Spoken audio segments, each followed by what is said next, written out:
नमस्कार, आप देख रहे हैं स्पेशल रिपोर्ट न्यूज रूम से आपके साथ मैं हूं अंजना ओम कश्यप। क्या कोई ब्यूटी पार्लर चलाने वाली महिला कॉपियां चेक कर सकती है बोर्ड के? आप सोचिए कि प्राइमरी और मिडिल स्कूल के टीचर्स 12वीं के बच्चों के कॉपियां जांच सकते हैं, या फिर क्या ऐसा हो सकता है कि स्कूल के अंदर ही जो गुरुजी है वो नहीं बल्कि उनके चेले कॉपियां जांचे? ये सब कुछ हो रहा है, और ये हो रहा है बिहार बोर्ड में 12वीं की कॉपियों के साथ। देखिए ऑपरेशन नील बटा सन्नाटा।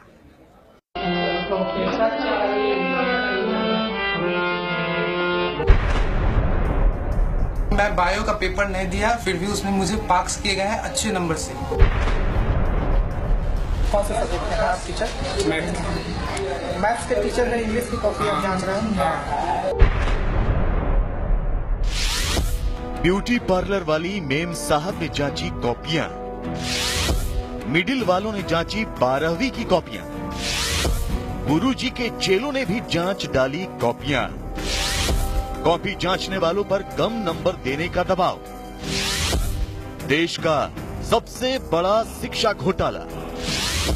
बिहार बोर्ड की परीक्षाओं पर सबसे बड़ा खुलासा। जी हां, बिहार बोर्ड की 12वीं की परीक्षा के नतीजों पर यूं ही कलंक नहीं लगा है।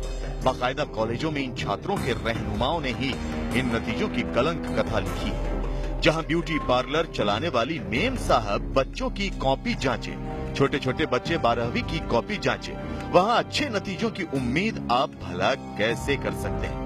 हैरत में डाल देने वाला ये खुलासा हुआ आज तक के स्टिंग ऑपरेशन। किस वजह से योग्य छात्र फेल हो गए और सामान्य सा छात्र टॉपर बन गया? बिहार बोर्ड के नतीजे इस बार इतने गिर कैसे गए? इन सभी सवालों के जवाब की तहकीकात में आज तक की खुफिया टीम ने बिहार के कॉलेजों की खाक छानी तो कई हैरत अंगेज खुलासे हुए। हमारी इस तहकीकात में हमारे सामने तमाम हैरत अंगेज सच्चाइयां सामने आई। चलिए हम सबसे पहले आपको मिलवाते हैं MDDM कॉलेज मुजफ्फरपुर की प्रिंसिपल और इवैल्यूएशन डायरेक्टर ममता रानी से। ममता रानी से हमारी टीम की मुलाकात कॉलेज में ही हो गई।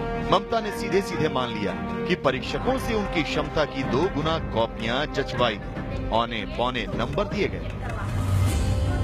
जिस परिस्थिति में कॉपी दिखवाई गई वह परिस्थिति भी जिम्मेवार है कि हमारे आधे से अधिक शिक्षक हड़ताल पर थे।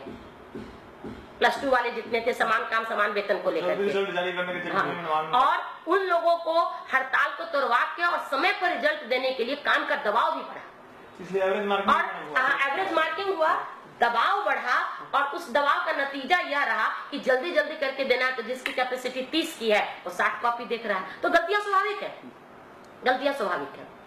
और ऊपर से यह डर कि हम ज्यादा नंबर देंगे तो कॉपी रीचेक में हम पर गाज गिरेगी। सुना आपने, ममता रानी ने कबूल किया कि शिक्षकों ने दबाव में कॉपियां जांची। अब सुनिए ममता रानी का सबसे हैरत अंगेज कबूलनामा। हुआ क्या है कि पिछले कांड के बाद परीक्षक भी बड़ा डर डर के कॉपी देखे हैं ना, क्योंकि परीक्षकों पर भी एक तलवार तान दिया गया कि वो ज्यादा नंबर देंगे तो उसको वो रीचेक करवा सकते हैं। तो जिसको आ भी रहा है तो डर के लोग कम की तरफ बढ़े हैं, न कि ज्यादा की तरफ। एक टेक्निकल पॉइंट ये है कि परीक्षकों में यह डर समा गया कि हम अगर नंबर ज्यादा देंगे और उसमें अगर रीचेकिंग हो गया तो हम पर कार्रवाई हो जाएगी, इसलिए क्यों ज्यादा देना, कम दे दो भाई। मतलब प्रॉपर नहीं दिया, जितना डिजर्व करता था उतना ज्यादा देने का सोच ही नहीं रहे। उनकी मंशा यह हो गई है कि हमको कम मार्क्स देना है। ममता रानी ने इस सवाल का जवाब तो दे दिया कि क्यों प्रतिभाशाली बच्चों को भी बहुत कम मार्क्स मिले, क्योंकि ऊपर से आदेश थे कि ज्यादा नंबर नहीं देने। इस तहकीकात में आगे हमारी मुलाकात हुई वैशाली महिला कॉलेज के प्रिंसिपल और evaluation director doctor Narayan Das से।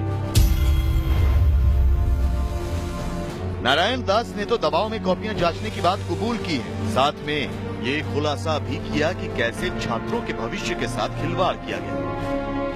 रोज आके बैठ रहे हैं, पूरा हंगामा हो रहा है, ये हो रहा। बीच में हुआ कि टीचर नहीं आ रहे हैं तो मिडिल स्कूल को बुलाई। मिडिल स्कूल को बुलाने के कारण बहुत सी गड़बड़ी हो गई।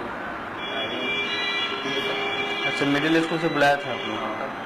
सर मैथ्स की कॉपी जैसे होती है तो उसमें टाइम तो लग जाता है, फिजिक्स में टाइम तो लगता है, उसको टाइम देना पड़ता है टीचर को। तो कितनी जांच लगेगी दिन के अंदर? उसका पहले 30 था, लेकिन इस बार किया कि आप 50 लीजिए और 100 नंबर वाला, और उससे कम है 50 नंबर वाला है तो 70 लीजिए।